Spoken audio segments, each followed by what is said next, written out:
My name is William Mickey Barker, and I am in Chattanooga, Tennessee today, May the 7th, 2007, and we're here to interview Justice Robert E. Cooper.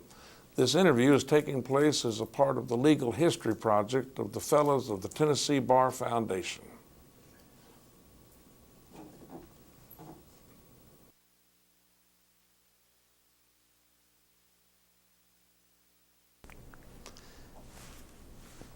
Would you tell us your full name and your date of birth, please? Robert Albert Cooper, October 14th, 1920. And where were you born, and what were the names of your parents? Born in what was then East Lake, Tennessee. Later got me in trouble. And where is East Lake, Tennessee? Well, that's now part of Chattanooga. But that time it was a separate. Chattanooga stopped at city limits. City limits were where Central Avenue. Okay. Alton Park was separate, St. Elmo was separate, Hill City was separate. And did you grow up in Chattanooga and attend the public schools here? I started the school, I grew up in Chattanooga, but I started school in Georgia. And in looking at your background, I saw something that struck me. You graduated from Chattanooga High School in 1915, or well, not 1915, That's when about you were right. 15 years of age. That's right. How did that come about? Well, as I say, I started school in Georgia, and they were a little different. They had a primer and 11 grades. I learned the multiplication tables and the primer. I got double promoted down there, and I came to Chattanooga, and they put me up another grade. Then I changed schools, and they put me up another grade. And the first thing I know, I was socially, I was way behind, but I enjoyed it. And then I see that you went to what we then had in Chattanooga, the Edmondson School of Business. How old were you when you began that education? Well, I started there just as soon as I finished from high school. And I went to work for the Southeastern Express Company 2 weeks before I finished high school. And what was the Southeastern Express Company? Well, it was a railway agency owned and operated by Southern Railway. And what was that first job you had? What was that? I was working on scales. When a truck came in, a less than carload lots, the porters would unload it, put it on the scale. I'd call it, put the weigh bills on it, and tell the porters which way to route it and where to go. Back in those days, when you got a job, you cubbed. That means you worked it and didn't get paid. But I studied the train schedules and learned all of this, and they decided to pay me after I started. So I got my first paycheck on May 15th, 1936. Couldn't do that today. It'd be a violation of every labor law in Tennessee if it happened. Tell us a little bit about your parents. So I started at business school right after that. What kind of work was your father in? He was with the Railway Express Agency. He ended up as terminal agent for them. And then when the two companies merged in 37, he was my boss for a short while. And that was the roughest job I ever had, with no favoritism. In fact, it was the other way around. My father believed you're supposed to work. And do you remember December 7th, 1941? Yes, I was working at the express terminal, and I didn't know about it until I got off from work that night. So that was December 7th. On December the 11th, I left here to go to Niceville to be enlisted in the Navy. And that's the first time I ever got my name in on some sports. I guess it'd been on sports page, but that's the first time I ever made any other section of the paper, because my father was in the first group of Navy volunteers in World War I, and I was in the first group in World War II, and they ran a little picture like father, like son. Did you join the Navy because of your father's history in the Navy? No, I'd always wanted to go in the Navy. Why? I've been wanting to get to Hawaii all my life, and never have made it yet. Where did they send you in the Navy? Oh, well, that was rather strange, too. When we went to Niceville, they put us to work. They found out I could, well, At those days, they had not gone to a wartime enlistment. You had to have a letter from your chief of police, a letter from a sheriff, a letter from your high school principal, a letter from your employer. And my employer was a very nice fellow. I told him I wanted a letter, and he said, write it. And I said, well, I'd say good things. He said, better. So I wrote my own letter of recommendation. They put me to work over there. They kept us till 3 o'clock in the morning and worked us. And that night we'd stay in the old Two-Lane Hotel, which was on 8th Avenue. They fed us nothing but crystals. It's good advertising. That was your first day in the Navy? That was, well, I hadn't even been sworn in. They would just put us down and start working. They dated it back. When they swore us in, there were 47 of us, and 46 went to San Diego. And I went to Kingsport, Tennessee. Did they have any kind of Navy in Kingsport? Well, they had a Navy chief up there who had been called back to active duty. What was your assignment? My assignment was to work up all the papers and all the employees they were getting out of Tennessee Eastman. The two top officers at Tennessee Eastman were Naval Academy graduates. They had a wonderful program, apprenticeship program, where they trained them all trades. The Navy said that we can train a sailor at sea, and they were only giving them 3 weeks boots. That's because it took 3 weeks to get your shots.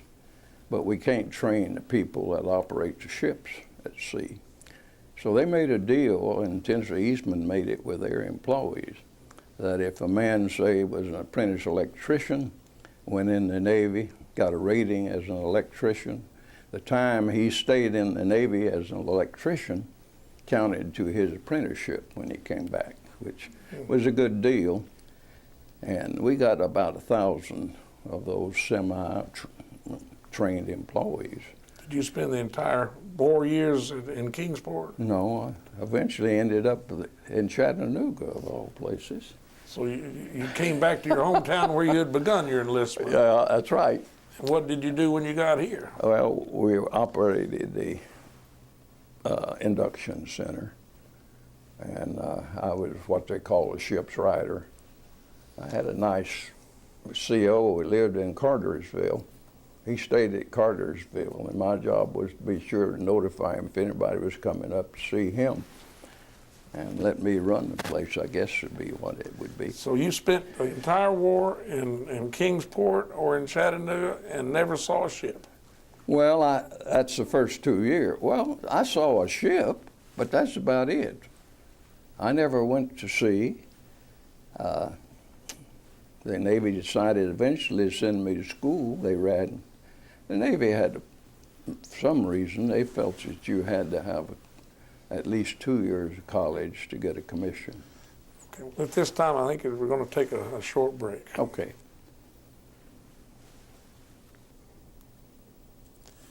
And when you got out of the Navy, that was what, 1946 or 45? Well, I got out on January 22nd, 1946. Of course, as you know, the Navy finally sent me to school at Chapel Hill. And When you say in Chapel Hill, you mean the University of North Carolina? University of North Carolina. We don't ever say that. Chapel Hill is just, everybody knows where Chapel Hill is. And I had taken some extra courses as I went along, and in December '45, the Navy realized that I had earned my bachelor's degree. My class wasn't supposed to get it until April. So they wanted, well, they offered to send me to law school, but to George Washington. But I would have to agree to stay an extra month for each month I was in school, which meant by the time I got out of law school, I'd have 10 years in the Navy, which meant I'd be a career Navy person. Were you the first lawyer in your family? First one. First one to go to college. What began your interest in becoming a lawyer? How did that begin? I don't really know. I like debating, for one thing, and I read those regulations backwards and forwards. I In the Navy ones? the Navy, when my chief, they would offered him an ensign, and I told him not to take it to see if he couldn't get warrant instead, because he got to carry his longevity with him. He'd make as much as a lieutenant commander would. When you were growing up, did you know any lawyers, or did you know any before you even entered law school? No. Incidentally, that chief, we ran into him in 1974. We were running for office. He was the mayor of Jonesboro, Tennessee, and had retired from the Navy the second time as a lieutenant commander. So, Now, so, and you went to law school and graduated undergraduate school at North Carolina. Is that what I understand? no, undergraduate school at Carolina, law school at Vanderbilt. Vanderbilt Law School. And was that courtesy of the GI Bill? Very much so. Now, I understand you met your wife while you were in law school. Tell us a little No, about I met her at the University of North Carolina. Oh, okay. And that was rather strange, too. She was, you know, a girl couldn't go to North Carolina in those days until she was a junior. Did not know that. And while there were two exceptions, one is if she was studying pharmacy, since that was the only pharmacy school, and the other one is if they lived in Orange County where the school was located. Otherwise, they had to go somewhere else the first 2 years. She went to Alabama the first 2 years. In Alabama, she studied, or at least she made the grades. At North Carolina, she was in every organization known to man and headed most of them. So, And how did you two meet? well, I had a friend that wanted me to go on a double date with him, and I had a picnic, and I told him no. So we were going. One Christmas, we got leave. I was going to ride the bus through the mountains, and it started snowing, and I decided the train might be better to ride. I got on the train. There were two couples playing bridge, which was pastime in Carolina. But I told my friend that I was going to meet the girl in the maroon suit, the blonde and long hair and so forth and so on. I won't use his language, but he said, that's the one you didn't back out on that date. So And that was Catherine. That was Catherine. And where was she born and raised? She was born in Huntsville, raised in Sylacauga, Alabama. And what was her full name, maiden name? Let me see. She's named after all the grandparents. Catherine Lula Pauline Kelly. She doesn't go by all of those, I'll tell you. And how long did you two court before you were married? Well, we married in November, Thanksgiving Day, for which I'm thankful. I won't tell her that, 1949. When she finished school, she finished in 45 and went to work for DeVoe Reynolds Paint Company as a research chemist. DeVoe Reynolds had to share a patent with some other people because the people in the lab didn't know what they needed and the people in the patent office didn't know anything about paint. So they encouraged her to go to school. She could have a foot in each place. But the real reason she went, I went up to see her and she said, you've been here 2 weeks and I haven't understood the thing you're talking about. I'm going to school.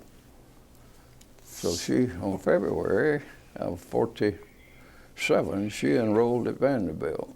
In the law school. Mm-hmm. Now, you had already begun law school, I'm gathering, about 1946. Sure. So you two were apart for a couple of years, but you kept the spark burning. Yes, her father was in the hotel business, small town hotels, and he could manage to get rooms where other people can't. For instance, I went to see her from Carolina on Derby weekend, had best room in the place, and I didn't even make a reservation. They take care of each other. So you graduated from Vanderbilt Law School in 1949, and when did your wife graduate? 49. They only graduated them once a year. I actually left law school in January. We could take the bar before you finish school. I took the bar in July of 48. And when you got out of law school, did it ever occur to you to set up your practice anywhere other than Chattanooga? Never. And what was your first job? Well, I went to work with Colwick and Clark attorneys. Clarence Colwick was later president of Tennessee, Chattanooga Bar and then Tennessee Bar. Bill Clark was son of the brother of the man that had Pioneer Bank. One thing I need to ask you that I forgot earlier, you said that you and Catherine both graduated the same year at Vanderbilt Law School. Were there any other married couples who were both in law school at that time? Oh, Lord, yes. Our class was a rather strange class. There'll never be another one like it. After the war, the average age, they tell us, was over 30, somewhere in 30, between 30 and 31. They ran from 21 to Mr. Godby, who was 65. He was the oldest man that was enlisted in World War II. He worked for the post office in Central Florida, and he was in charge of the Army Post Office in New Delhi, India, all during the war. He had gone to Vanderbilt back in the teens, law school, flunked his last course, which was equity, and then went to Oklahoma, which was a raw territory, and tried to practice law, and some things happened, and next thing he knew, he was down in Central Florida working for the post office. And he was scheduled, and I guess he was going to be a judge the first day he got home. But were there any other married couples there where the husband and wife both were students? And both students, no. Yeah. So you were the first, and maybe There were a number of married couples, Yeah. but I was the only one. And you got a well, job. we weren't married at the time now, You got married after law after school. law school. And when you came back to Chattanooga, you began practicing with Clarence Colwick and his firm. Did Catherine begin to practice with anyone? No, she worked for Blue Cross for a very short time. Was that of choice or because it was just hard to get a job as a woman lawyer? I think it would be a combination of both. Every time I know Mr. Noon, you remember Charlie Noon? Yeah. He wanted to hire her, but she says, all I will be doing is supervising a clerical staff. She didn't want to do that. But I kidded her when as I said, we could take the bar before we graduated. If we find somebody that's certified, we had qualified in certain courses we'd never heard of. And Secretary of Tennessee Bar, who was a Nashville attorney, he would certify you for anything if you just go down there and ask him. So we all took the bar early. I told her that she should feel easy on it because they had never failed a woman for the Tennessee Bar. And they hadn't up until that time.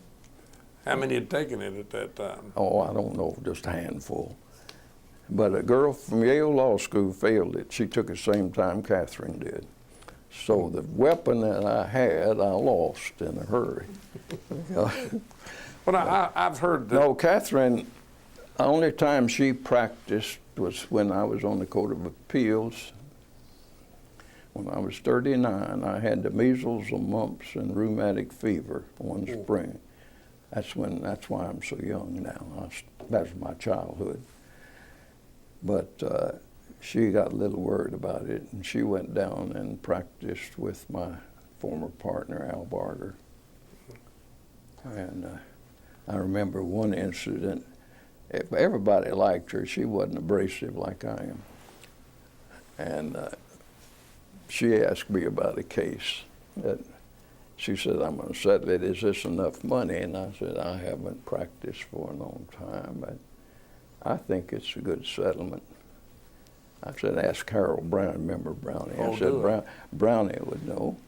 So she asked Harold, and she came back, and she says, well, I'm going to settle it. And I said, well, did you get what Brownie said? She said, I already had $3,000 more than Brownie thought I ought to settle for, so I figure I'll take it. But she could get money in that. But most of her practice was in the States. Well, let's go back Divorces. to the beginning of your practice. I've heard that some of the law firms in this state now are hiring brand new lawyers right out of law school for $110,000. How does that compare with what you began practicing? Well, remember when I came back, lawyers went out of business during the World War II. There were a few firms stayed, but most of them were in service. And I know one that's now retired judge, he paid somebody $75 a month to let him in this, in the room. He paid the lawyer to be able to practice with Yeah. him. And did you have that kind of deal too? I had a better deal with Clarence. I just went with them, no salary. They gave me office space, no expenses. Anything he referred to me, I got half the fee. Anything I got on my own, I got all the fee, unless I had to ask for help, which sometimes I had to, then he got half of my fee, which worked out nice because Clarence became the first chairman of the family law section of the American Bar Association. And one year he was gone, just about half the year. And I made more money than I've ever made since that time because I was having all of his practice and what I could get on my own, and I thought I was in high cotton.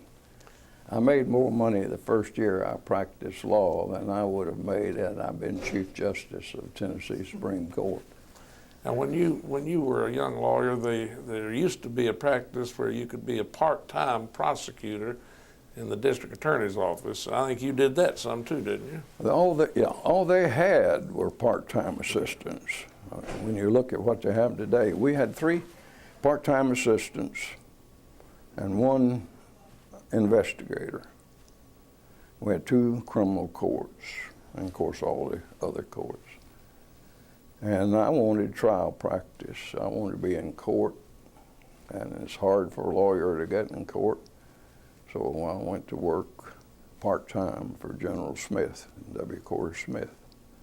You told me one time about a case or a series of cases you tried that involved truth serum. Will you share that story with us? Yes, I will. I was prosecuting Judge Schofield's court, and the police officers came up to be talked and trying to resolve the issue with the defense lawyer. He said you can't use their confession because it was obtained with truth serum. It was just coming out in those days. And anyway, we settled that case. And later, I had a second case where they raised the same question, that they had used truth serum in order to get a confession. A fellow named Phillips was one of the 2 detectives who later left the police department and became a minister. I asked them about it, and they said, no, we didn't use any truth serum. And as they were leaving, Phillips' conscience got the best of him, I guess.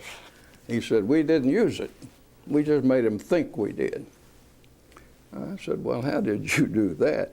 He said, well, we did the same thing they'd been doing up in Detroit. Said we went up, they called it Detroit. Went up there to pick up a prisoner and found out how they got their confessions. What you do, you get 2 bottles, one with water and one with liniment. And you have this fellow sitting there, and you ask him if he's ever heard of truth serum. Of course, he's heard of it. He said, well, we're going to use it on you, and this is the way it works. That if we ask you a question, and you tell us the truth, we put truth serum on your head, and if it doesn't bother you, then you're all right. But if you've told us a lie, it'll burn your head right down to the bottom of your feet. So they would rub their head in this fashion, get it a little raw, and then your name and all, and they'd put water up on his head. Then they'd say, did you burglarize a certain place? No, sir. They'd put the liniment up there. Yes, sir, I did. I'll tell the truth. Well, of course, I couldn't use it, but I thought it was very ingenious to figure it out. Do you remember your very first case or first client? Well, no, I don't guess I do, really. Now, you only practiced law about 4 years before you became a circuit judge. A little more than How old were you when you became a circuit judge? Oh, I was 33 in October, and I went on the bench in November, so I'd be 33 years in 1 month. And you were appointed by Governor Frank Clement. Governor Frank Clement. And who had created that vacancy? Judge Chamblee had a heart attack. And you were saying before we began this interview that there were two qualities that you really needed as a good trial judge. No, I wasn't the were one they? that said that. Now, don't give me credit. That was Judge Hale on the Court of Appeals. And what did Judge Hale say? You need two qualities. One was infinite patience and a large bladder. I never forgot that. I think I was a little more patient with the younger lawyers than some of the older judges were, simply because I had been treated the way they were being treated. So I enjoyed the trial bench better than the appellate bench. And I've been an advocate forever that the best judges ought to be on the trial bench. Why did you decide to go on the bench rather than practice law? Well, I had several pretty good damage suits, and it bothered me that I would end up getting a big cut of something when the other fellow was going to have to live with it all the rest of his life. And I'd even gotten to the place, you know, back in those days, we had a lot of people solicited business, even though it was against the rules, if you would remember. I do. And I found out one day I'd read about an accident, and I know him. Is he going to call me? You know, I said, "You guys, if I got to make a living that way, I don't like it." So when I had a chance to go on the bench, I took it. Tell us, if you can, about any of the trials that you presided over that were particularly meaningful or memorable. Well, a lot of them, if you're starting running back through them, and you're not talking about when that young lady called me an SOB in court. Is that the one you're talking about? Well, that may be one. Why don't you just share that with us? Well, I hadn't been on the bench many months. And one of our more volatile judges of the time, very good judge, Judge Hunter, come running up. That's Judge Joe Hunter. Joe Hunter. He said, "Bob, I want to know if it's true. It's all over the courthouse. Is it true?" And I said, "What's that?" He said that a lady called you a son of a bitch in open court and you didn't put her in jail. And I said, "That's right." He said, "Why didn't you put her in jail?" I said, "I guess it was because I was one." What had happened, this was a case involving custody of children. And the only issue was whether or not it was safe to leave the children in her custody. No medical proof, but there were some real bizarre happenings, and it was obvious that the children had to be taken away. And as I was trying to give my opinion, she stood up and said, "Judge, before you take my children, I want to say something." I said, "Well," after asking her lawyer, I said, "Go ahead." She said, "I want you to know that if you take my children, I'm going to walk right out of this courtroom, throw myself over those banisters, that's a big rotunda, and kill myself." So I turned to my gentlemanly court officer and said, "Mr. Hartman, please go down to the first floor," we were on the third floor, "and see that no one gets under this rotunda. I'd hate for some innocent person to get hurt." She said, "Well, you son of a bitch, you'd let me do it, wouldn't you?" And I said, "No, I wouldn't if I could stop you, but I can't stop you, and I can't watch you 24 hours a day, and I can't leave the children in your custody.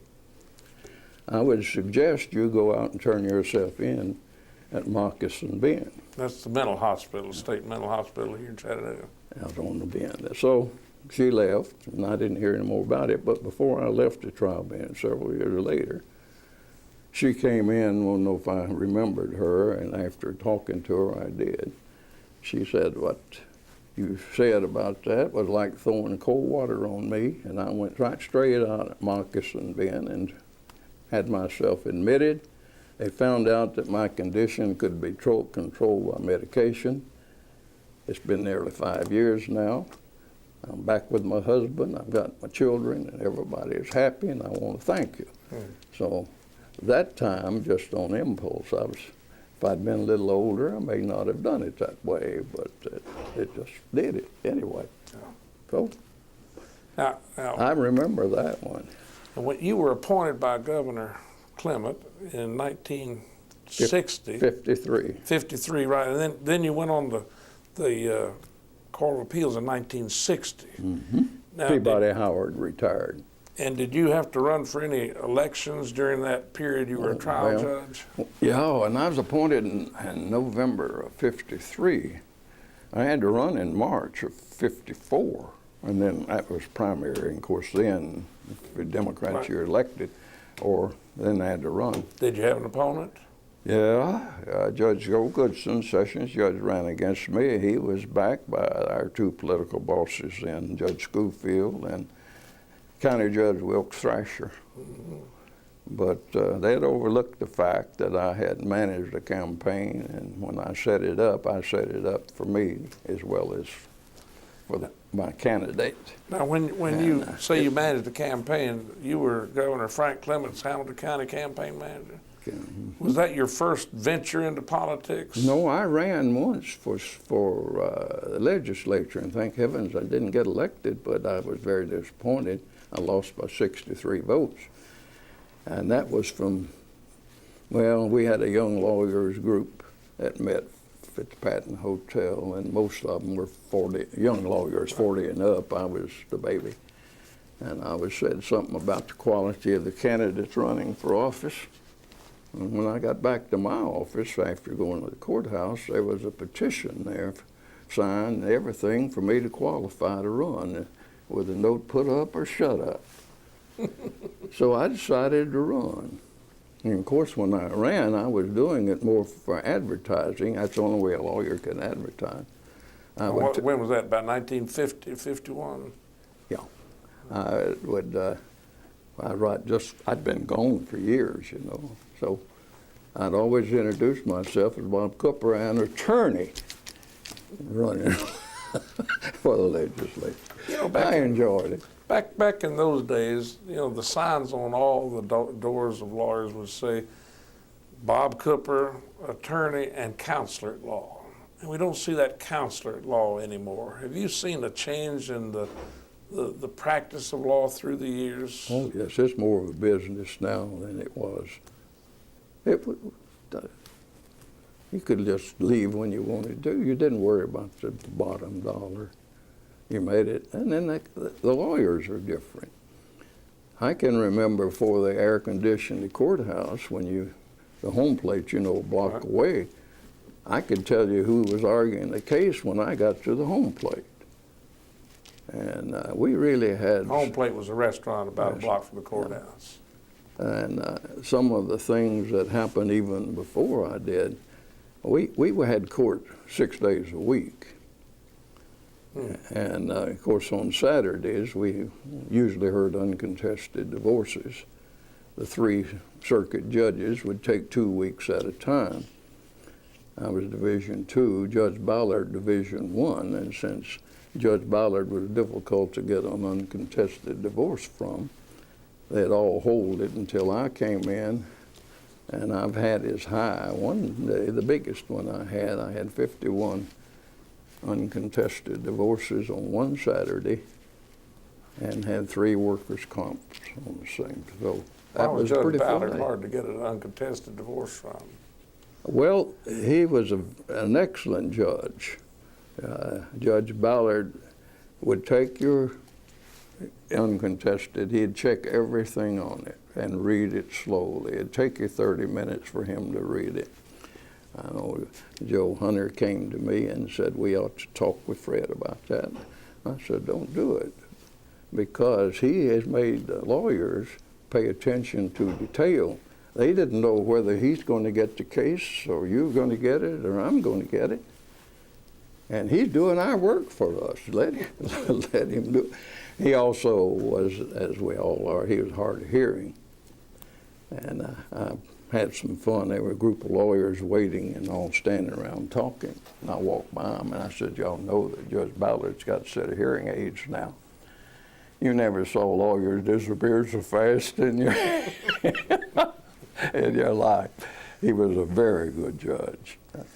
1960, you went on the Court of Appeals. Right. Tell us how that came about. Well, let me back up as a preliminary to that. When you went on the bench in 1953, what was the salary for circuit judges at that time? Do you remember? $7,500. Did you take a cut in pay from your trial practice? Oh, Lord, yes. It's $7,500 a year. That's right. And so when 1960 came, how many children did you have that you were educating? Well, when I went on the bench, I had, well, my second daughter was born on November 2nd. I had 2 children. And I thought I had enough money put aside then to educate them. It didn't cost what it costs today, Right. I'll tell you. And, but then I had 2 more. As I say, I was in a hurry to do everything. But it was interesting. In 1960, how did you wind up on the Court of Appeals? Is there...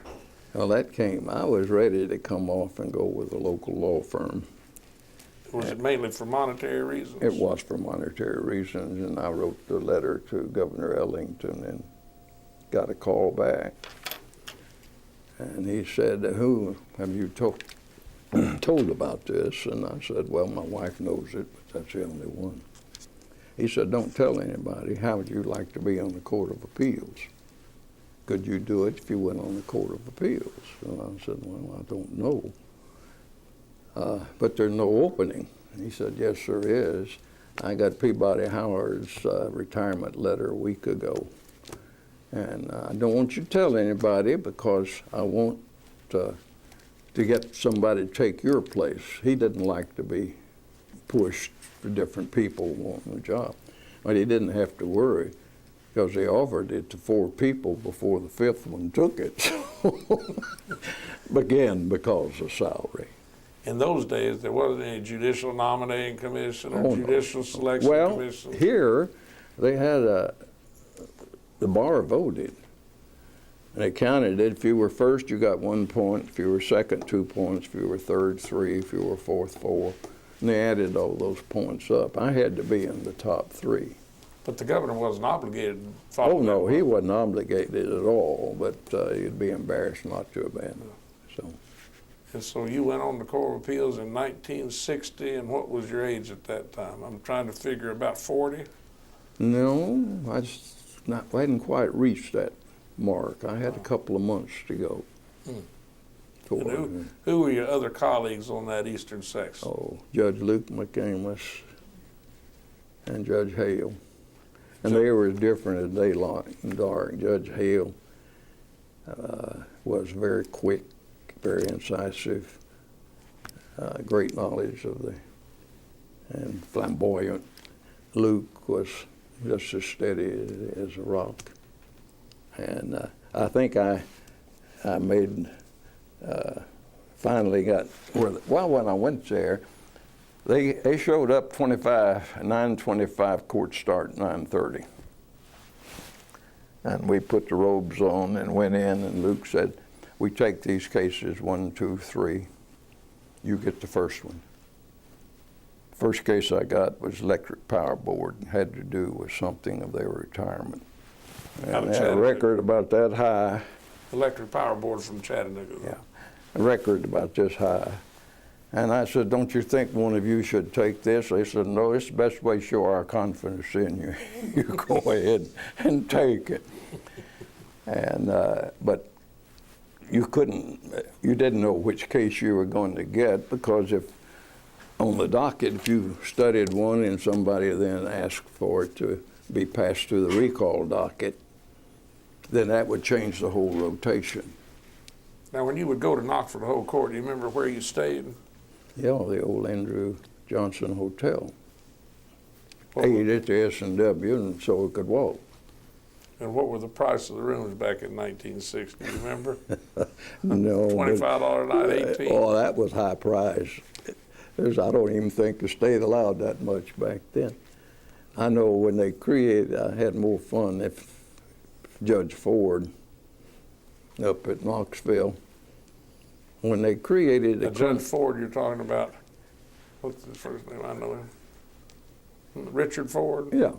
Trial judge. Yeah, he was appointed a criminal court Right. judge, and his office and his courtroom was in the Andrew Johnson Hotel. And I had His courtroom was in the hotel? Oh, yeah, it was in the hotel. And Luke and I had been to dinner at S&W and walked our obligatory miles. I had to walk with the presiding judge. And we came back, and as we were getting on the elevator, Judge Ford was getting off. He had his court reporter and his clerk with him. Both very attractive young women. They must have been 25. And that was the days of the miniskirts. And when he got off, I said, well, Richard, well, you know, there may be a reporter around here. You're in a hotel with 2 women? Oh, this is, I said, no, you can't explain that to me. You may explain that to your wife, but why this late? It was 10 o'clock at night, you know. I had fun out of that for years. Well, who were some of the more memorable lawyers that came up to argue in front of you? Well, there's a fellow named Silver from up in Greenville, Jay Milligan from up at Greenville. There's who was the one from Rogersville? Boy, he was something. He had been a criminal court judge and didn't pay enough, so he came off of the bench and got all the plaintiff cases. Judge Hale's boy had all of the corporations and the banks and so forth. What is his name? Well, maybe we don't have to worry about it, but do you remember any special cases that you thought were particularly difficult to write? Not well, yes. It wasn't or decide, let's say. I remember one I had involved Peerless Insurance Company on a policy. I'll never forget that one because I didn't see anything difficult about it or anything that would worry anybody, and wrote it. And I was walking by the Hamilton Bank down in Chattanooga, and Will Allen Wilkerson came up. Now, Will Allen Wilkerson was a Harvard-educated lawyer who represented the Electric Power Board. You know, he was a very competent appellate lawyer too. But this didn't have anything to do with that. This was the building of a school and the contract they had and so forth. And he said, I'm just happy that you answered that question. We've been trying to get everybody to answer it for a long time, and everybody's avoided it, and we're just glad that you hit it head on. And so I left, and Catherine said, was he interested in that case? I said, no, he wasn't a party or didn't represent anybody. And she said, well, why aren't you happy you get praise from somebody that's not involved in the case? I said, because if I had known it was that hard and it was that difficult and everybody was waiting on it, I think I know I've found another way to decide it too. I didn't even realize it was that important. What if you had your druthers, would you rather be back on the trial bench or the Court of Appeals? Trial bench. Why is that? I think if you get good trial lawyers, that's where the case is going to end. I was on a trial bench 7 years. I only had 7 cases appealed. And Paul Campbell, I think, appealed 4 or 5 of them. You know, Paul appeals everything. And I think I used to accuse Paul of getting paid by the word. But Paul, he had his own way of trying and was successful. If I tried cases the way Paul did, I'd lose every one of them. How did he try cases? Well, he'd write out everything in advance. Yeah, you remember when Spears McAllister worked for him, and Spears used to go and have his checklist of every question he had to ask on every deposition. He'd ask about sore feet if they had a sprained neck. Well, not only that, Spears on motion day, I don't know if I've told you about this, but Spears trained me in one motion day. He was seeking to get a case passed because his client had a broken leg and was in the hospital. All he had to do was just file it, and it's automatic. You can't try it one way. But he got up there and said, "I'm Spears McAllister of the firm of McAllister and McAllister," and we started down this long rigmarole, and I stopped him, and just to get to the meat of it. "I'm Spears McAllister." Same thing. I did it 3 times, and I finally realized I wasn't going to get his motion until I let him go through his litany that he had prepared for that day. So I learned with him that Well, why don't we take a break, and after the break, I want to begin asking you about your years on the Tennessee Supreme Court, okay? Oh, all right.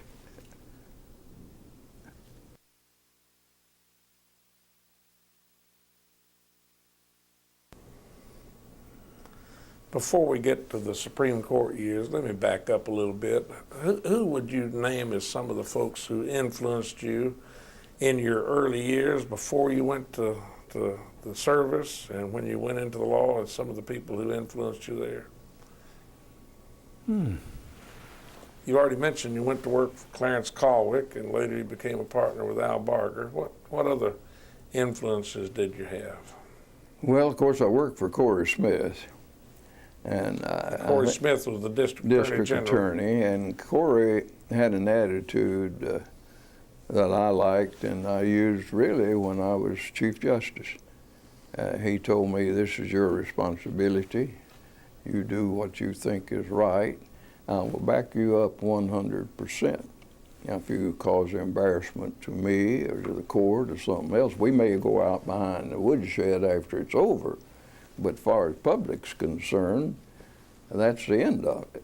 I'll back you." So he just left me alone. I had a case, Knoxville lawyer, who came down and wanted to settle. He wouldn't talk with Corey Smith. Corey couldn't say no to anybody. I mean, that's strange that a DA can't say no, but he couldn't. So this fellow came down and said, "We're going to plead and we're going to get this." And I said, "No, you're not." He said, "The district attorney says that we are, and you work for him." I said, "No, I work for him, but I run this court here, and I'm not going to agree to that." So he goes back up to tell on me. I don't know, I'd had a bad day with Schofield that day. And he goes back up, and Corey says he's right. That's his court. What he says goes. So in reality, as far as Schofield's court was concerned, I was it. That is, while I was assigned to that court. And it's not on record, is it? Go ahead. Well, if it's not, I don't want this on record, because the only time I was ever really intentionally in contempt of court. But we had a real hard fight case, and Schofield had done some things after it was over, and I didn't like. So the next day we had another case start. We had them, just stacked up. And I told him, I said, "Judge, I can tell by the time the jury has been selected and sworn whether the man's going to be convicted, acquitted, or given a fair trial." He didn't change expression. We just went on like I hadn't said anything. A reporter was there. Julius Parker was there. Newspaper reporter. And so first break, 2 court officers came and escorted me to Schofield's office. It was right behind there. Right. I have to tell you something on but anyway, I was called everything except a white person. And he said, "I'll get you. Thought you'd make a newspaper at my expense," but said, "I'm too blankety blank smart for that. But I'll get you if it takes the rest of my natural life." And I didn't have any quick answer. I just said, "You should live so long." But from then on, we had a rather antagonistic experience. But I know when I was managing Clement campaign, and he came down and said, "I'm going to endorse Frank Clement." And I said, "I hope you don't. I'd like for you to vote for him, but if you're going to endorse him, then I'm going to come out with a statement that we didn't ask for your support. And everybody has a right to vote, and I'm sure since Clement's the best man, you picked him for that reason, but we didn't ask for his support." So he didn't embarrass us by endorsing Frank. When you became a judge, did you continue active involvement in politics? You mean as circuit judge? Yes, sir. As circuit judge, I did, yeah. In what ways? Well, I didn't run for any office. I mean, any other office. Did you openly support Oh, no. people No, for I other did offices? not. I did not. Okay. No, I didn't announce anything or that I'm backing somebody, no. Now, in 1974, you were elected to the Tennessee Are you Supreme recording Court. this now? Yes. Okay. In 1974, you were elected to the Tennessee Supreme Court along with Judge Ray Brock, who was a chancellor here in Chattanooga, Joe Henry, who had been a practicing lawyer down in Pulaski, Bill Harbison, a lawyer and a professor in Vanderbilt, and Bill Phones, who had been on the court about a year after being appointed by Governor Winfield Dunn. That's right. The five of you were elected as a team, as I recall. Tell us how that came about. Well, you missed something on that. Bill Harbison served on the Supreme Court for about a year during this time. I had forgotten Before that. that, I think it was when Weldon White was incapacitated. Well, how did you five come to be the Democratic nominees? Well, as you know, the Supreme Court had been under the same rule that you're now under, or similar, not quite as bad. And because of a political fight on the placement of the medical school up in East Tennessee, they took the Supreme Court out from under the modified Missouri plan. And it was too late to have they said, to have a primary or a convention. So they decided to have a convention in nature and just have the people who attend were the 36 members of the executive committee. No one else would have that. And we all started listing those. I started East Tennessee and got as far as Nashville, and I said, it's not for me, it's debasing what we're doing. When you say debasing, well, you mean going out and contacting the 36 doing members? things. They would ask you for such things. Would you get me a picture of so-and-so? Would you get somebody a job? And I just didn't figure that was right. And I was already on Court of Appeals. It wasn't anything that bothered me, and I enjoyed it. So I stopped at Nashville. Well, the night before that, we were all staying in the motel over there. Were there more than just you five seeking those Oh, nominations? yes, there were a whole flock of them. And West Tennessee delegation came and said, if you'll run against Ross Dyer, we'll give you this entire support. And I said, no, Ross is a good chief. He's my friend. I'm not going to do it. Well, they went down the hall, and I saw them go into Annabelle and Charlie O'Brien's room. And so I figured, well, and he didn't know. So of course, they turned him down too. I called my wife and said, look like I'm going to stay on Court of Appeals. I'm going to bed. The rest of them back here politicking all night. I don't see any need of it. So she said, fine. Well, the next day, he was supposed to just run for one position.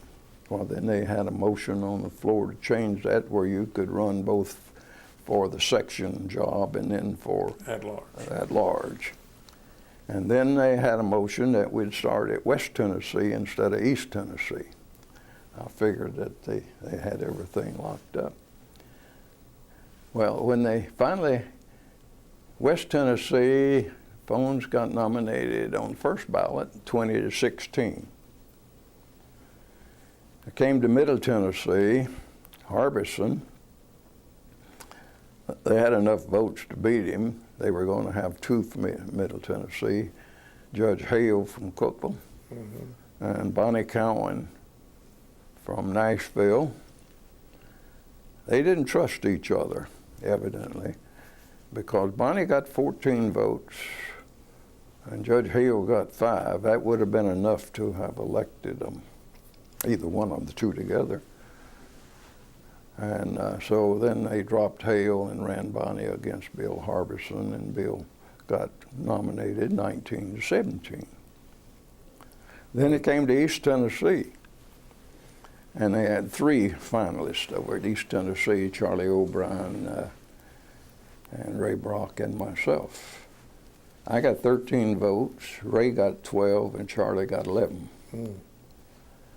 So Charlie was dropped.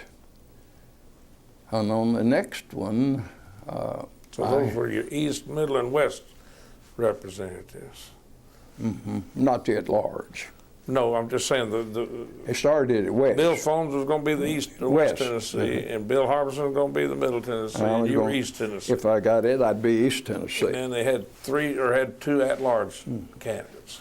So on the second ballot, the vote was 18 for me, 17 for Ray, and 1 for Charlie.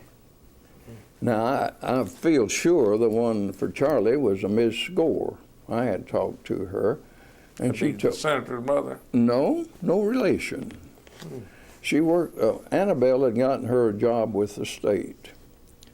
And she told me, she said, I am going to vote for Charlie as long as he's there. And I said, I can understand that. But if he's not there, I'd vote. I said, anyway, I enjoyed the lemonade and cookies I had with you and so forth. And I think she voted for Charlie that second time, but she voted me that third time. So I did get 1 vote. And how did Ray get to be at-large? Well, they had the first at-large voting, and that one, Joe ran for it, Ray ran for You it, say Joe, you mean Joe Henry? Joe Henry, and Ray ran for it, and somebody else did. And Ray got the first at-large seat. And then the second at-large seat, the 2 main candidates were Joe and Ross Dyer. And the West Tennessee group, I never knew why or how. That West Tennessee group, Memphis primarily and some others over there, were against Ross Dyer. They weren't for anybody. They were just against Ross Dyer. And I never Ross knew was why. from Jackson, wasn't he? No, he's from Halls, Hallsville. over in that area. And frankly, he was a good chief. He had a court that didn't always speak to each other.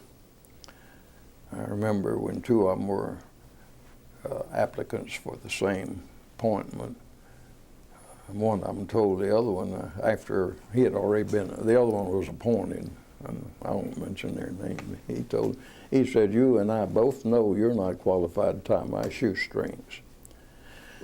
That sort of stuff doesn't lead to where you sit down and talk. One thing I liked about the East Tennessee Court of Appeals, we stayed the same place until Parrott came in. He went home, but we always had lunch together. But when Hale and I and Luke were on the court, we had breakfast together, we had lunch together, we had dinner together. Now, after dinner, you went to wherever you want. And it was a very congenial court. We got along well, and I admired them both. And I kept my mouth shut, which is hard for me to do, I'll tell you. But with them, I knew my place and kept it there. And it was an interesting thing to do. But we were a very close court. And we didn't carry cases over. We never had a case carried from one term to the other. If you passed a case on the regular docket, we had a recall docket. And if there wasn't enough cases on the recall docket, we moved some forward. And East Tennessee had more cases than Middle and West combined. Always did have more cases. I think it's shifted now. I think Middle Tennessee has more. Well, at that time, East Tennessee had 45% of the population and had most of the cities at 25,000 or more people in it. And but it was fascinating. Let's get back to that '74 race, because I think that was one of the most interesting in my memory. How would you compare that process that you've just described about how you were selected by the Democratic Executive Committee to the process we've got now? Which is better? Well, I mean, there's not too much difference except we had to run against somebody or somebody had to run against us.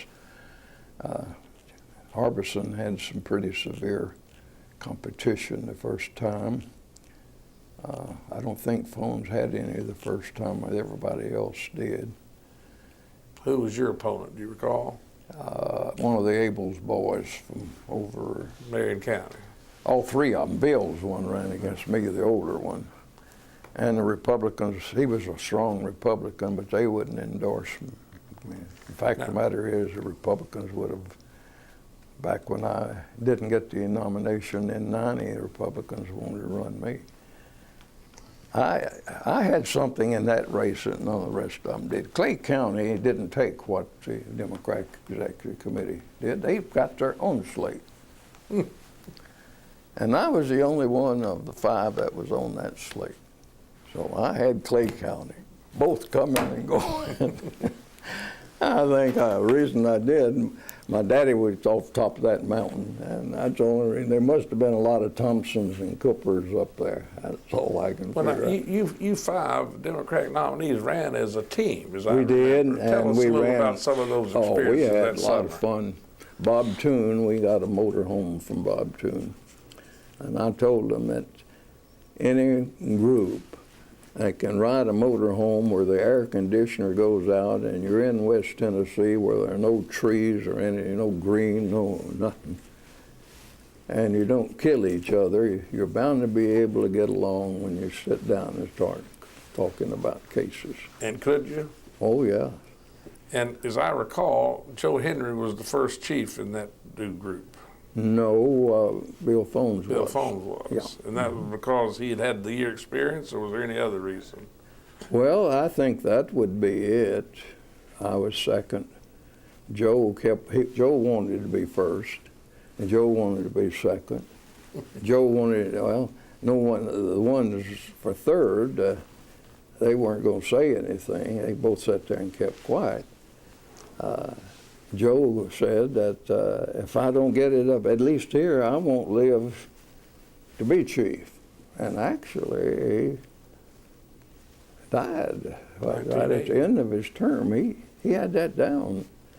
May have been like Chancellor Ziegler back here. I remember when Chancellor got a complete physical one day and got A1 and came back and sat down and started writing all of his stuff on a yellow pad and told his secretary goodbye, not I'll see you in the morning, and went home and died. But Joe said, I will never live through this term. He had a heart condition, didn't he? Yeah. Mm-hmm. Yeah. Well, now, your court agreed between you that you would rotate the chief's position, I think, what, about every 18 or 19 months? Every 19 months. How did that come about, that decision? Well, I don't know how it came about. When I got to Nashville, we were going to be over there to look at what's going on. The other 4 had decided that they would rotate it. I didn't like it, but 4-1. Well, when we got to the second one, there was some talk about not rotating. Why do you say you didn't like it and the others did, the rotation? Well, there's some advantages to it, but by the time you get something going good, you have to move on. Somebody else has to come in and do it. So what we did when we had any major things, we always got the one that was going to succeed you. He had to be on board too. Right. And we argued about some things. Take the board of professional responsibility. That started off originally. We had 2 people that wanted an integrated bar. You had 2 that didn't want an integrated bar. And you had one, it depends on who he was talking with. If he talked with the court, with me, he was not in favor of an integrated bar. Most people probably know what you mean, but just for those who may not, what's an integrated bar? That means everyone has to belong to the association. There's no getting, And anyway, when he went back and talked to his former partner and so forth, well, they were interested in getting everybody in one association. So we were up at Gatlinburg, and Joe had been president of the state bar and met some people, and he had two friends coming over who were president of state bars, one from Missouri and one from Alabama.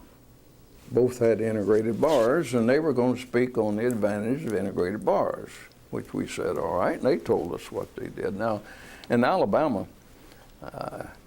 their Chief Justice doesn't write any opinions, as you well know.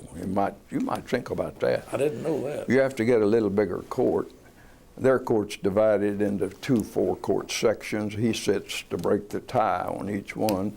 He really does what your court administrator should do on the budget and things of that nature. But forgetting that, the legislature passes on their budget too. Anyway, in Missouri, saying, and so finally I just asked one from Missouri, I said, well, let's look at it this way.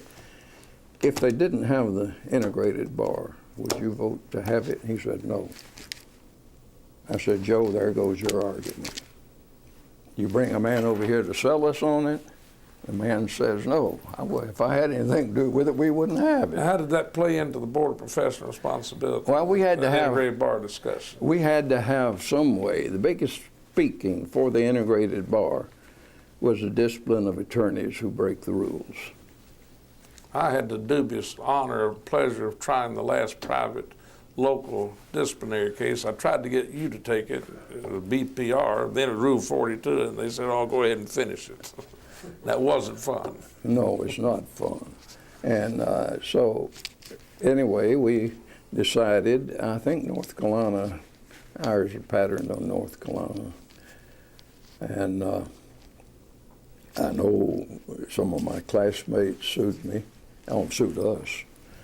And my former law partner called me and said, Bob, would it hurt our friendship if I joined the suit against you? The court. And I said, no. What was the suit about? We didn't have the authority to do what we were doing. To create the Board of Professional Responsibility. Yeah. U.L. McDonald was the prime mover of that one, and so Al called. What did Herschel Franks in on that too? Y'all had some injunction against him. Well, I don't remember that. It may have been that. But I told him, no, we'd been sued by everybody. Well, who heard the lawsuit? If you're the Supreme Court? Oh, they had a special court to hear the lawsuit. Governor Blanton appointed them? Was it Blanton? I don't know. Either Blanton or Dunn. I think it was Dunn. I'm not sure. But it was rather difficult. It was fun. We got sued up in Washington, D.C. for $40 million. By whom and for what?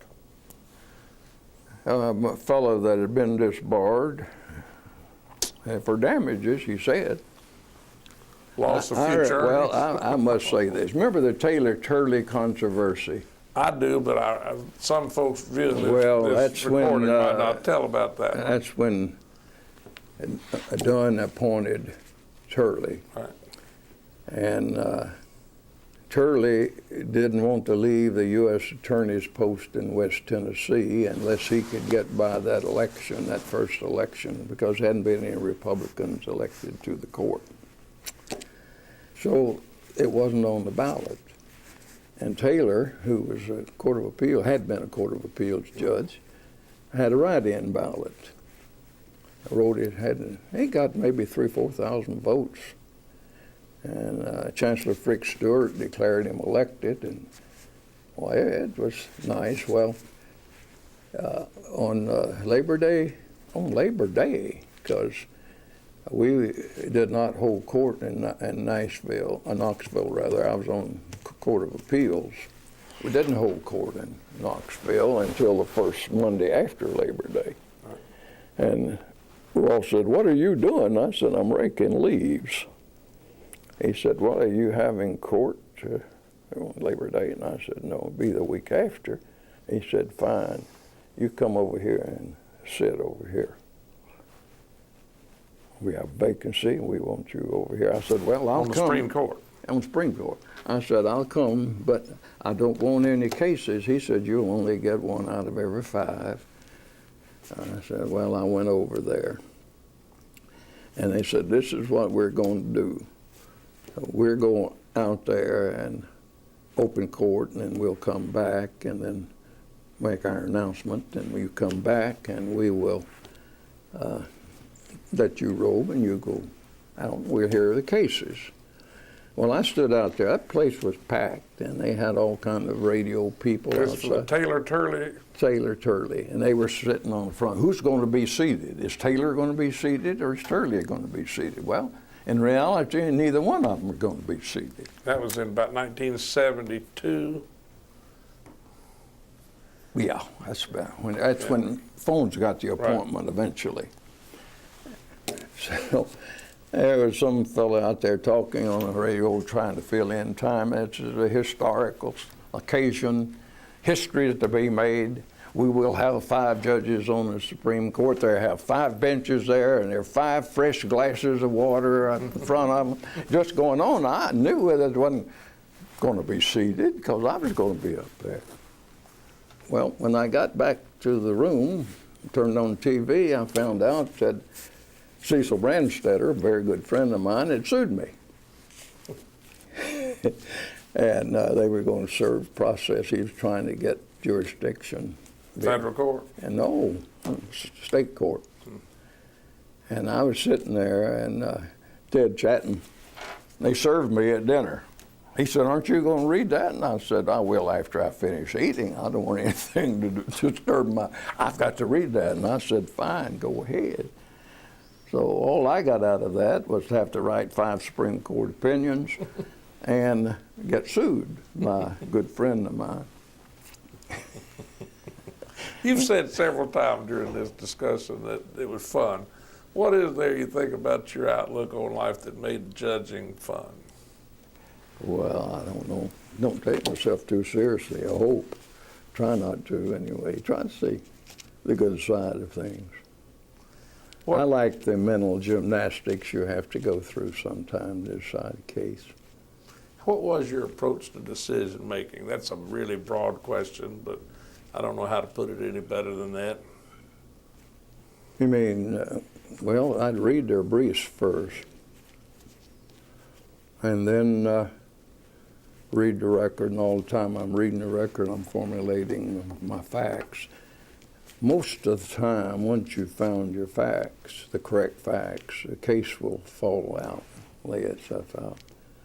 And I remember Joe Henry asking, said, how do you do? I said, I don't let the lawyer run the case. What do you mean by that? Well, they set up straw men and knock them down all day long. I guess the best lawyer for that was a lawyer, his last name was Silver, from up at Greenville. What was his name again? His last name's Silver. Silver. And he would write, when he wrote a brief. That'd be Herb Silver? Yeah. When he wrote a brief, you would read it and you'd say, no judge could have been this stupid. No judge could have been this stupid. He's right. How could any judge?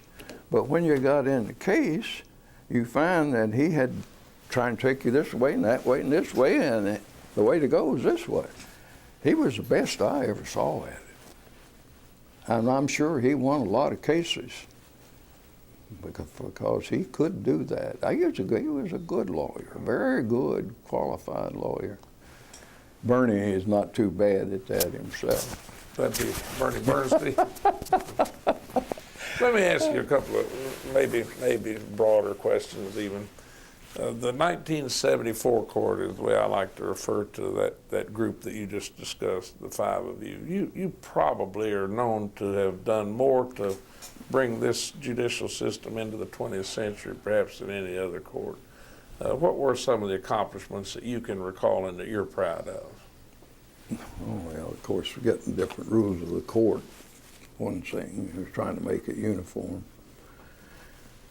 Well, one reason I was interested in that, back when I was on the trial bench, you know, we had 10 days to file a motion for new trial and so forth. Well, back before I went on the bench, I represented General Motors Acceptance Corporation, and I'd have maybe 200 automobile accidents and where we were.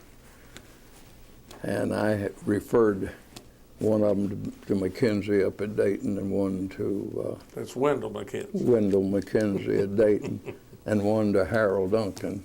I'd been in the Navy with Harold, and it was two suits, a brand new Chevrolet and a brand new Buick, both totaled. 8 people in the car, 2 drivers. When you got down to it, the real fight was between the 2 drivers, because all the passengers were pretty well protected, and of course the insurance company on the cars, we wanted those too. And I just sent those, let those handle it with their damage suit. Well, it wasn't long till I got a check from Wendell for the full amount of my Buick without any. He took his part of the fee and sent me my part of the fee, and I sent the money in.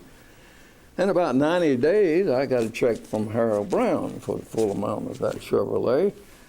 Harold Brown or Harold Duncan? Harold Duncan, rather, for the full amount of that Chevrolet. And I sent that to a fellow named Turnip Seed down in Atlanta. A couple of days later, a knock on the door, and Mr. Turnip Seed out of Atlanta came in and talked to me.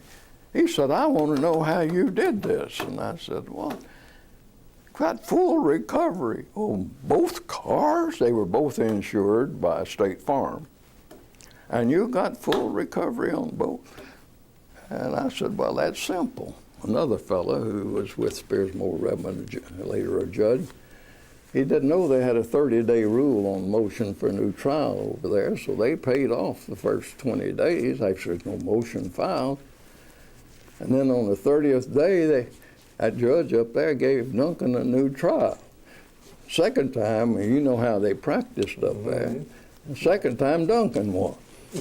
So we recovered both. And that wasn't fair, but still, what happened? Did you ever, and I'm digressing some, and if you haven't heard this story, don't worry, we'll move on to another question, but did you ever hear a story about when Harold Duncan was the sessions judge up there and he turned himself loose on a gambling case? He tried his own case. Can you tell about that? Harold wanted a deputy on his court at all time, and the sheriff didn't want to send one over there, and they got into a discussion. And on the charges, or the sheriff's charges, Duncan had to sign and certify certain charges, and he said, "I'm not going to do it until you give me a deputy." Well, the sheriff knew that Duncan and a number of the very prominent citizens of Dayton had a friendly poker game every Friday night. It was friendly. I mean, not a real, not anything with organized or anything. So next Friday night, sheriff showed up and arrested them all for gambling. Well, they went in. Duncan decided to try the cases. He was the judge and he was also a defendant. Yeah. But he was trying the other defendants, and he found that they were innocent and turned them loose and said, since they weren't gambling, I couldn't gamble by myself, therefore I'm dismissing my case. He did pretty well. He made Look magazine. He was something. Let me ask you some questions about your term on the Supreme Court, or your terms. You were there for 16 years. How many times did you serve as chief? As I recall, it was twice, wasn't it? Twice, each What term. was the difference between being an associate justice and being the chief justice? With us, not any, because we major decisions that we had, we decided as a court no matter who was judge. I'm talking, but the everyday running of the court's different. As I said, I took the position, I had a court administrator. He administrated the court. He did whatever was necessary. That was Cletus That's McWilliams. Cletus, well, later it was Cletus. We started off with Mac Blackburn and then Brooks McLemore. Remember him well. And then we brought Mac back, and then we got Cletus.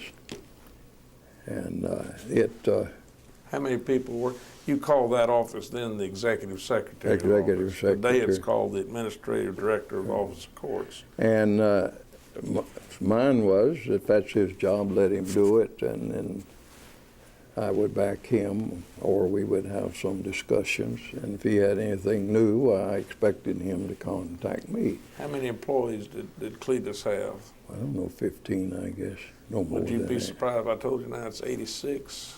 Well, I would say you've got too many. And how many staff attorneys did you have? We had 3 and didn't need those. We've got 9. You've got 2 law clerks.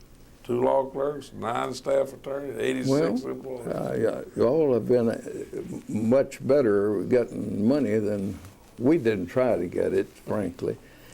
But Well, I find that I spend a lot of my time on administrative matters. well, I'm in Nashville far more than I would like to be, but I'm just required to be. Did you find that you had a lot of administrative duties? no, I had a good administrative secretary. I mean, executive secretary. As I told you, I run it. Now, Joe, on the other hand, he had the heads of every, he called them departments, down there every morning to tell him what was going on. But his permanent office was in Nashville, wasn't it? Yeah, well, yeah, when he was chief. Yeah. That's another thing. When we were there, we said we're all going to have to move to Nashville. And I said, no, I'm not moving to Nashville. Why do I want to come to Nashville?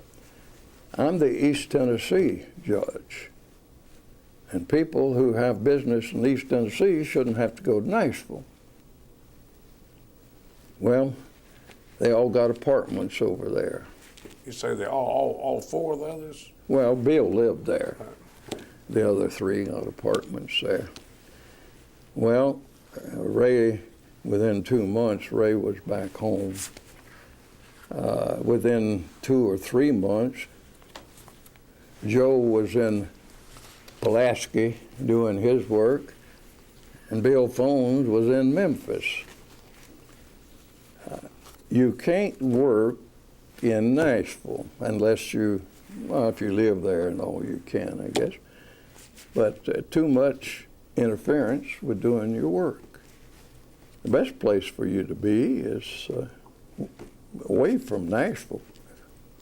As I recall, your office, for the most part, was located in what I say was the basement of the Hamilton County Justice Center. The jail. I started off, well, no, I was thinking of Court of Appeals. I started off on the top floor of the professional building. And after it caught on fire, I went over to the Justice Building and took 2 offices.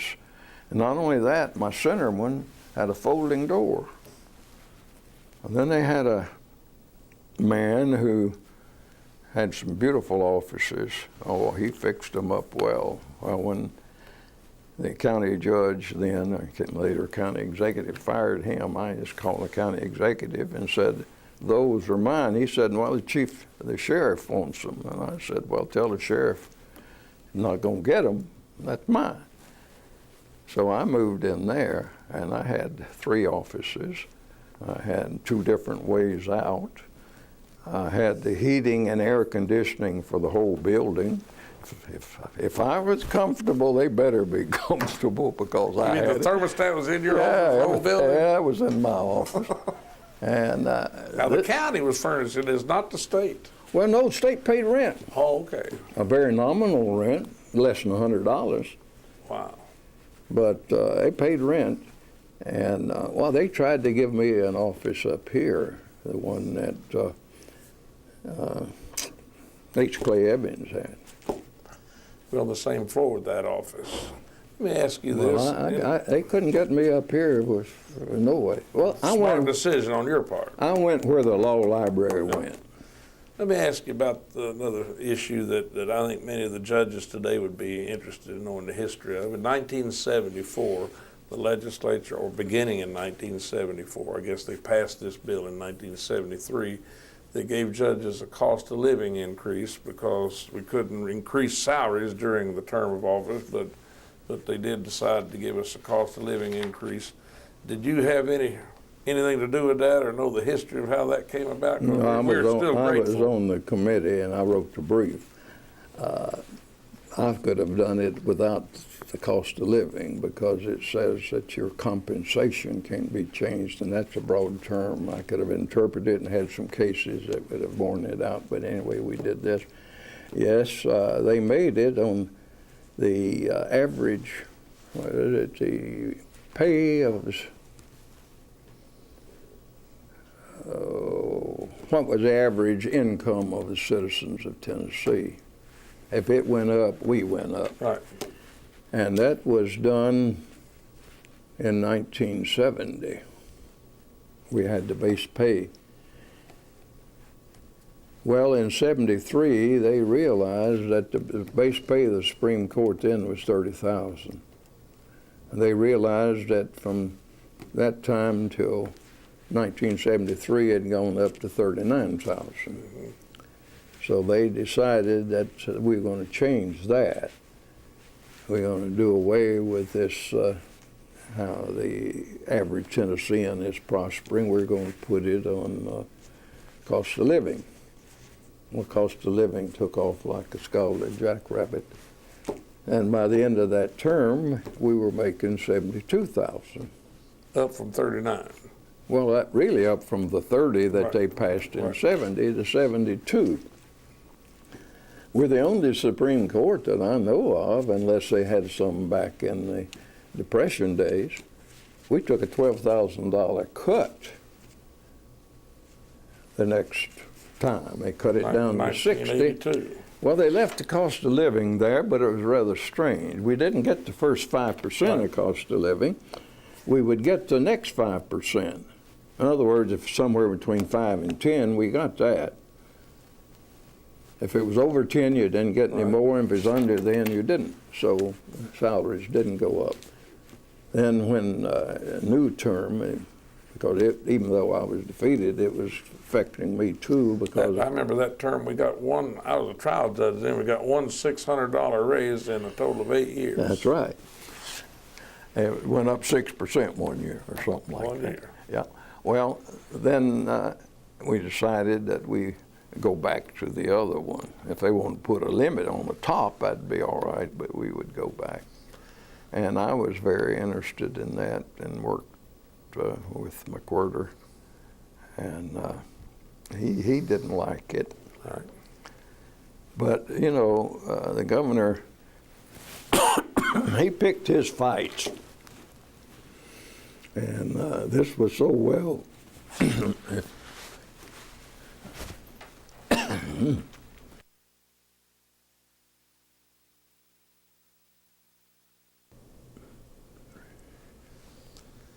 Before we took the break, we were talking a little bit about your days on the Supreme Court. Tell me a little about the travel. I've been doing this now for 12 years on the Court of Criminal Appeals and now the Supreme Court, and we do travel a lot. How did you travel back in those days? Your automobile, my own.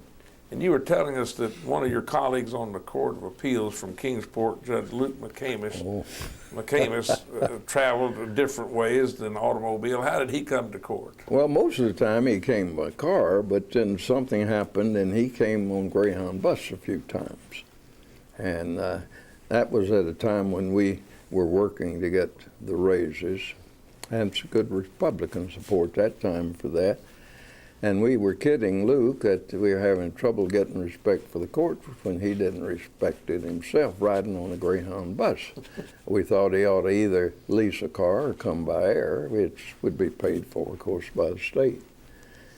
And so the Monday, the next week, he was late to court. The only time he was late in 37 years. He went out to get on the airplane, and they wouldn't take off because it was too foggy, and they wouldn't let him off the plane, so he was a few minutes late to court.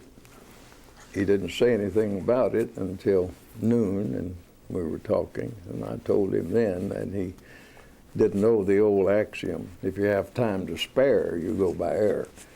Yeah. But that's the only time in 37 years he was late to court. Tennessee probably, I think is the only state that we have in the country that our Constitution requires that the Supreme Court and the appellate courts sit in different parts of the state. And of course, we have a Supreme Court building in Knoxville and in Nashville and in Jackson. And you traveled that highway between those cities from 1960 till 1990. Do you think that's a good system, or would we do better if we had one Supreme Court building and all the lawyers came to one place? Maybe it's because I'm used to that system. I like it. It came about in a very logical way. In the 1870 Constitution, they put the Supreme Court in the middle of each of the grand divisions at Knoxville, and that's because they had the train. They traveled by train.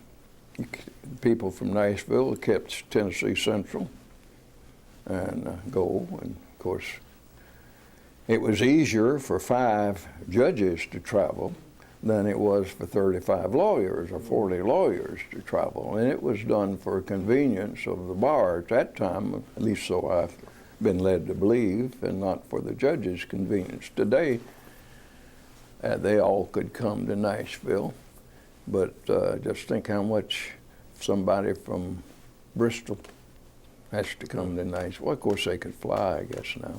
Is there a difference in your experience and observation between the lawyers and the culture of the profession from East to Middle to West Tennessee? Well, I used to say that we have 94 counties in Memphis.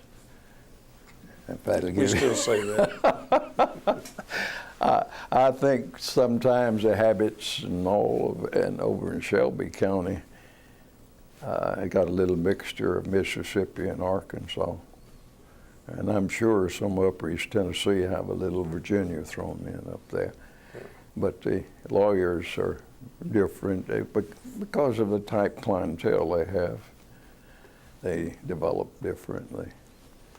Yeah, I remember Chattanooga, as I was growing up, was known as the Union City.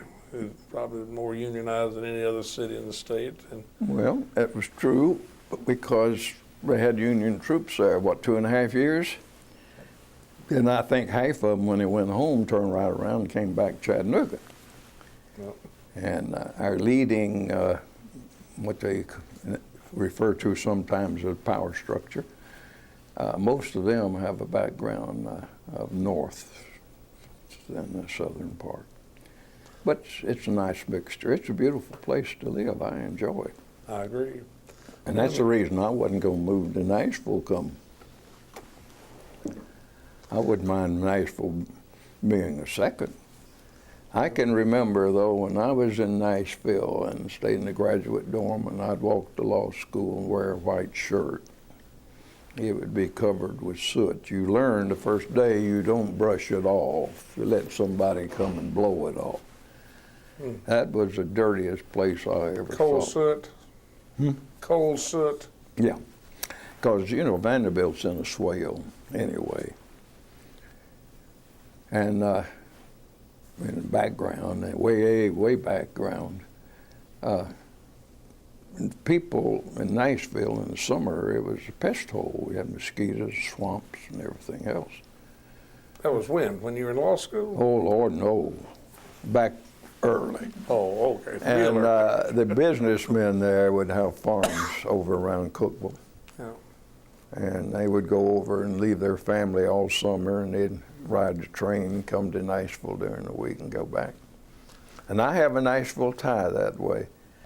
There's a farm over there owned by a Pearson family next to the Thompson family. And they left their girls over there all summer, and my Thompson relative married one of them. Talking about relatives, you and Catherine have four Four children that I know you're very proud of. Tell us, who's your oldest? Susan. And where is she now, and what does She's she... in Savannah. She should have been a lawyer, but she's not. She's a school teacher. Why should she have been a lawyer instead of a school teacher? Well, first place, she's got the most phenomenal memory I've ever seen, and she can pin you down quicker than anybody I know of. But she married a CPA, and she went to Carolina, and believe it or not, she got high school accredited, secondary in sciences and Spanish. She did her practice teaching in Spanish. she married a CPA and was teaching in Chattanooga before they moved to Savannah. And you know how they are down there. Only the dumb ones become teachers and so forth. So she said, "Oh, I'll show." So she went to University of Chattanooga as a graduate student taking accounting. And she said, "This is a whole lot easier than what I had to have at Carolina." But by the day she was to take her CPA, she had her child, first child. So, but she teaches, she's a math specialist.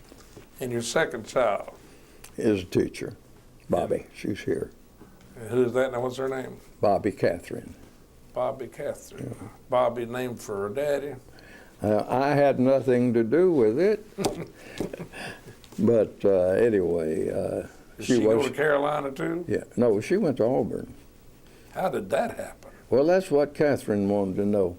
When she took Bobby to Auburn for registration, Catherine went to her high school reunion at Sylacauga.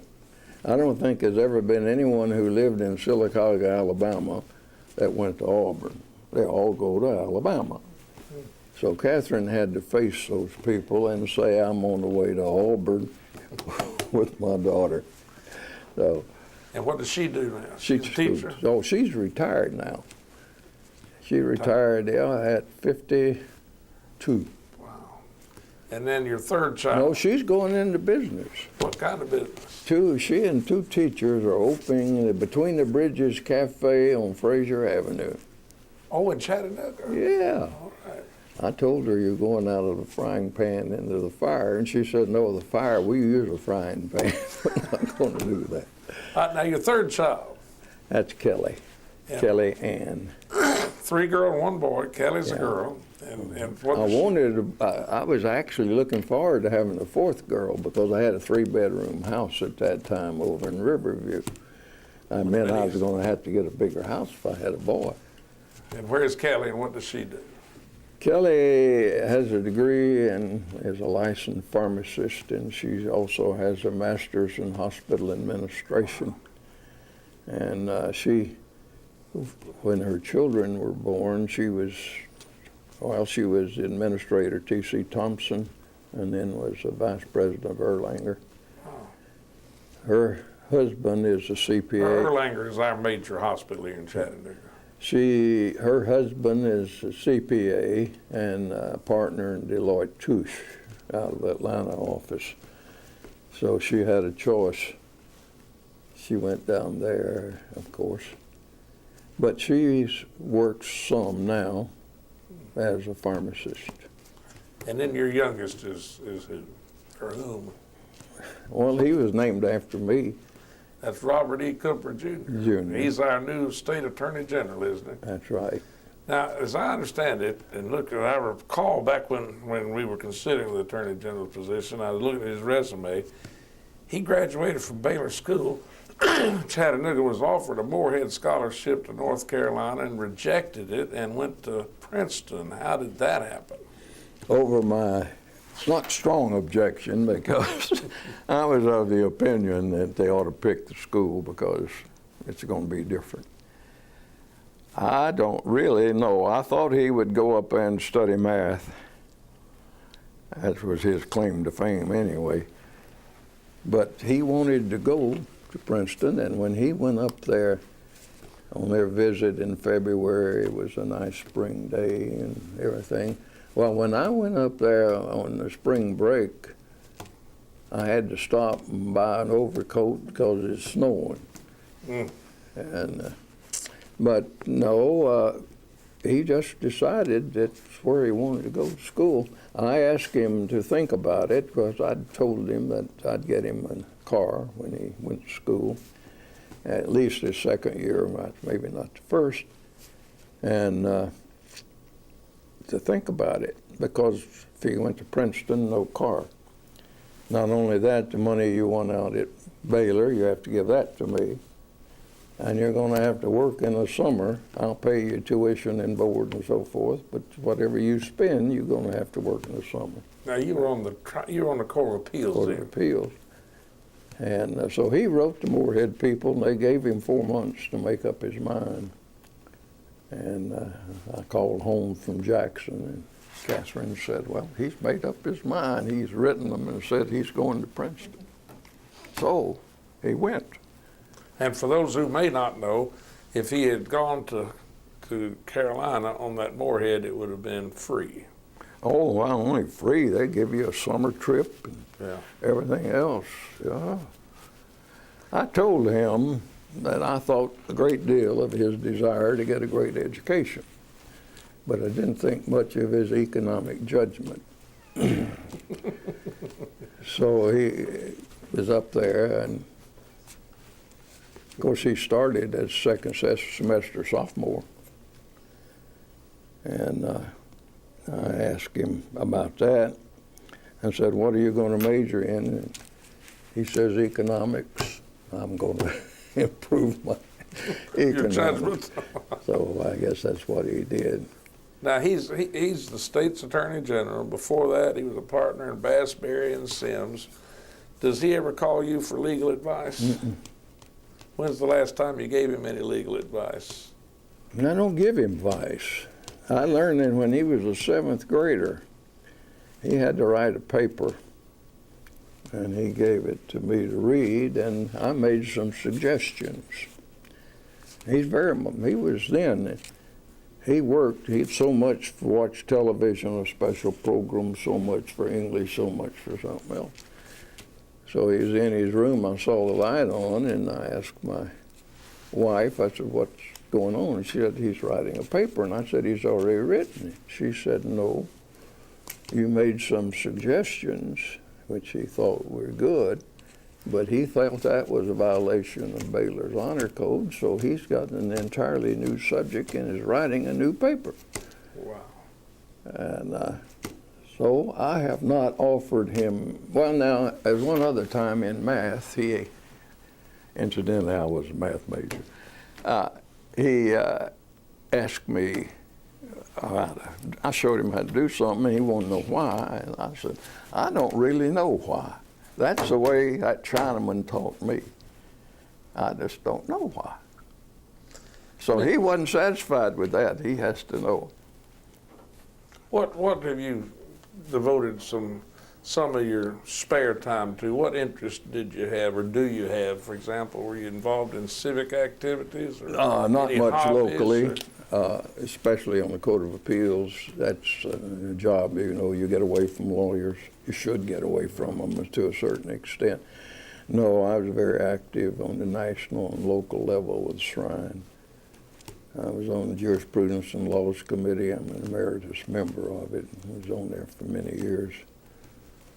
And also grievances and appeals. When you retired from the Supreme Court, did you ever think about going back to practice law? No. How do you occupy your need to. time today? Reading and writing, I guess. What are you reading and what are you writing? I read anything I can get my hands on. Fiction or nonfiction? Mostly fiction. I'm not like my son. He reads all of the. Who are some of your favorite current authors? Gosh, I don't have any favorites particularly. I just finished a series, science fiction, by a fellow named Goodkind. And about 9 volumes. He's got one more to write. I'm waiting on it to see how he gets out of the mess he was in on the 8th. And what I are you used writing? to love to read the British detectives, That's what my wife likes. the British ones. They're so well written, and they're not just gory stuff, But they would put out 2 volumes with 3 novels in each I believe every other month. And then after years, I got a letter that they either couldn't find enough authors or the people weren't going to pay the price for them. But I loved them. You said you're reading and writing. What are you writing? Oh, nothing special, just some things that I might publish a few years after I die. Some of the things I may not say here. You're going to publish your memoir. No, I'll never do that. Do you have any regrets after all these years No. about what you chose and how it came out? No. What's your fondest memory as you look back on your professional life? You've had a world of achievements. Well, I guess some of the people I worked with, actually the most enjoyable court other than just being by yourself was Court of Appeals. You told me earlier, and this is no disrespect to anybody else, but you told me earlier before we began this interview that you considered Luke McCamus to be the finest judge you ever knew. And why is that? What were the attributes that he had that you admired so much? Well, he was very fair, very generous, never worried. He was just good. He knew what he was doing and did it well. Judge Hale, I know one time there was a young lawyer there that was getting ready to argue his case, and Hale would interrupt. And this fellow was getting, his first case was getting a little worried and all. When it came off, I said, Winfield, I can't understand what you're doing. He said, well, he's a fourth-generation lawyer. Said, I know the rest of them. I've practiced with them. I've been on the court. He said, now I want to find out what kind of medal he had. Now I'm going to call it Daddy and say he's got a pretty good chance of making fair lawyers. He handled himself well under pressure.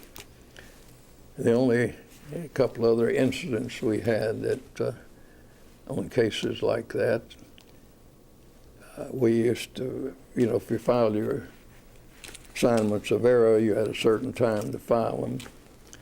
And if you were late on them, they'd always move to strike them.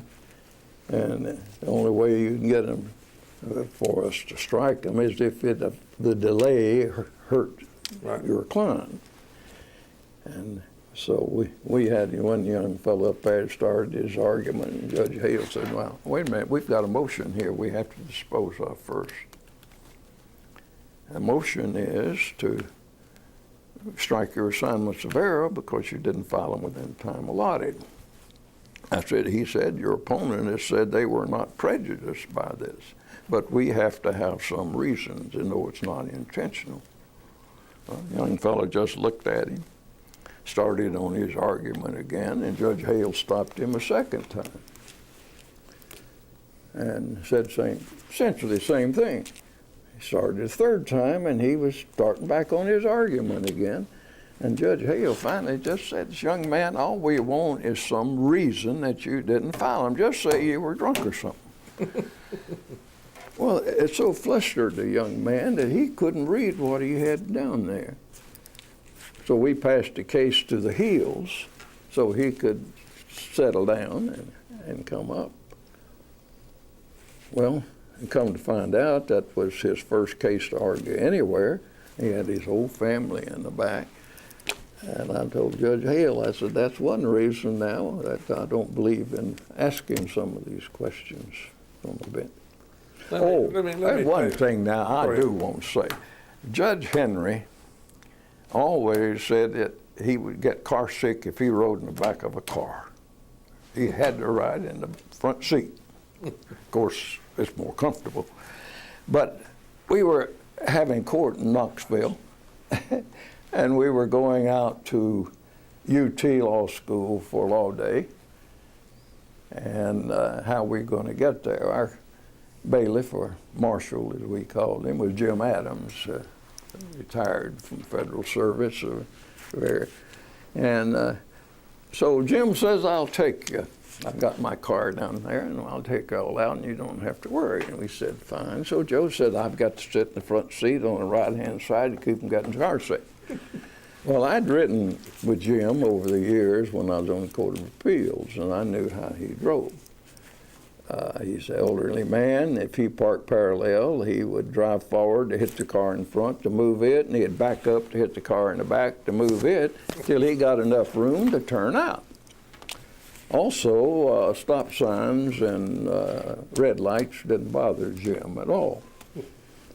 Well, we started, and when he come to a stop sign, honk that horn and right on through it, red light, honk that and go right on through. Well, we got out UT safely because of just a few blocks.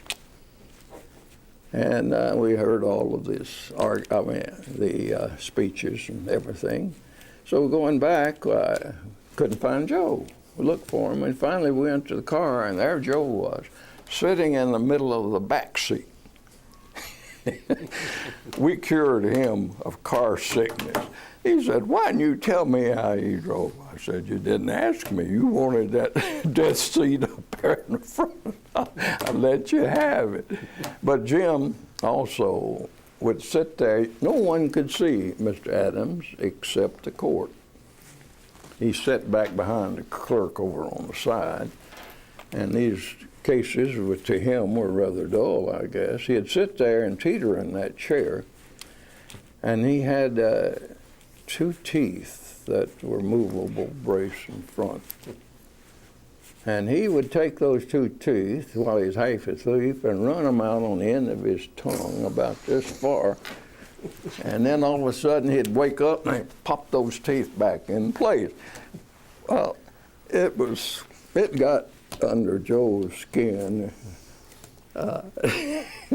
Joe couldn't listen to the argument because he was watching Mr. Adams on his 2 teeth. I told Joe, I said, "I can't swap seats with you, Joe. Just look the other way. You know." Let me tell you something that you've probably not heard before, but this morning I was talking to a lawyer named Ferber Tracy, Yeah. who is now the chairman of our Board of Professional Responsibility. And he was bragging on you. He said Well, when he I'm was a glad. very young lawyer, he went up to Knoxville and argued a case in front of the Court of Appeal, and you were on the panel. He said he didn't do a very good job, but you wrote a letter to Fred Redmond, his senior partner, to tell him that he thought he was going to have a good young lawyer and make a good career. And he said, "I've always remembered that, and I've always thought fondly of him." So when you were talking about your other colleague calling his father, you did the same thing pretty much. And they Well, I didn't appreciated ask the questions that put him on the spot. I had a fellow, a very good friend of mine. I won't say who he is, but he argued a case up there, and in the course of it, we asked him about another decision. He said, "My opponent has not cited that case," and I said, "Well, we know about it." He said, "Well, I didn't figure that I should say anything about it. It's not in my favor." I said, "Well, you're an officer of the court. You're supposed to say something about it." And I told him, I said, "If you want to keep the integrity of the court to believe in the integrity, you're not going to hold back information. You might mislead us into a decision we don't want to make." And he's made a pretty good lawyer over the years, and is very. He was with at that time the Luther firm, which would give you an idea. In which ways, if any, has the legal profession improved through the years, and in which ways, if any, has it gotten worse? Well, it's improved because they have more access to equipment, books, so forth. I think it's not as much fun. Lawyers do not have the respect for each other they should have. They're combative when they don't have to be. And it's turned in too much to a business. It's not personal anymore. What do you think of lawyer advertising? We were against it. Got sued, of course. We tried to keep it out, but couldn't do it. Memphis firm. Is there anything else you want to talk about that I haven't asked you? I'm certain there may be many things. I don't know if you were to go back and start talking some of the tales. You know, back in the days before I came along, or just as I was coming along, Judge Arnell was on the bench. He was a trial judge in Chattanooga. And the only one they had, and he was quite a fellow. And one of his most famous rulings from the bench, Major Harris put it in the final decree and got it signed. I don't know how the judge overlooked it, but he didn't file it. He just got it signed, took it around and showed it to everybody. Major Harris was a lawyer. Major Harris was a lawyer. That was his name. That wasn't a title. Yeah. And that was one where this man had been charged with numerous episodes of activity with other women, and his wife didn't like it. And so when granting a divorce on the ground of adultery, the judge says the defendant is a man that should be castrated with a hay rake in a rutting season. That was in the order. Well, when he wrote up the order, he put down as further order, judge, and decreed that the defendant be castrated with a hay rake in a rutting season. And got the judge to sign it. I understand Judge Ballard wouldn't sign anything without going over it with a fine-tooth comb and generally changing it. Well, that's true.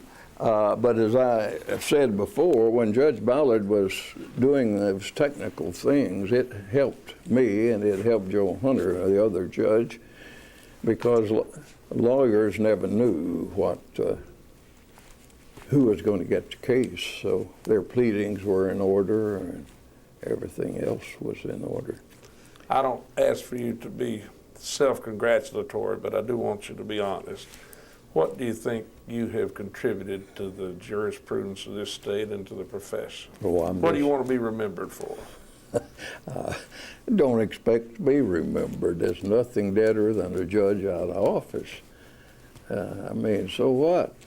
What I laughed about, I know back when Weldon White was on the bench, we had a case I thought was a good one. This one's going to be written up in the ALR. I felt sure it had two major points. And they granted certiorari. It's one of the few of mine. They granted certiorari, and Weldon wrote the opinion. And all the opinion was, it had 2 points. He took the second one and put it first, took the first one and put it second. And I told Weldon, I said, you know, when I was growing up, there's such things as plagiarism. You should have at least said something about me. And he said, no, I'm on this court. I said, well, I understand, but at least give me some credit for it. He just laughed and went ahead, but... Well, it's been a pleasure sitting down with you today, and I want you to know this is something I won't forget. Thanks for being with us. Well, thank you, Mickey. And when it's over, I'll tell you some stories.